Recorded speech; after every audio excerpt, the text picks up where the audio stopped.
তাসনিম জারার পর পদত্যাগ করলেন জাতীয় নাগরিক পার্টির তাসনুভা জাবিন। এনসিবির সঙ্গে জামাতের সমঝোতা চূড়ান্ত, জানালেন সহকারী সেক্রেটারি জেনারেল।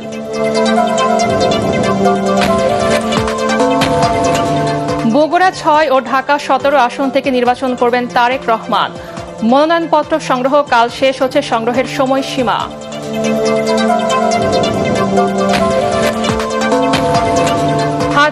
হাদির হত্যাকারীরা ভারতে পালিয়েছে ব্রিফিংয়ে ডিএমপি।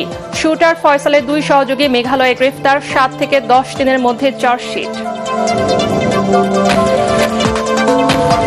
হাদি হত্যার বিচারের আগে কোনো নির্বাচন নয়, হুঁশিয়ারি ইনকিলাব মঞ্চের।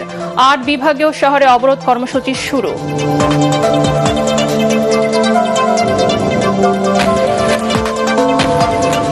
দেশের ২৬তম প্রধান বিচারপতি হিসেবে জুবায়ের রহমান চৌধুরীকে শপথ পাঠ করালেন রাষ্ট্রপতি। উপস্থিত ছিলেন প্রধান উপদেষ্টা।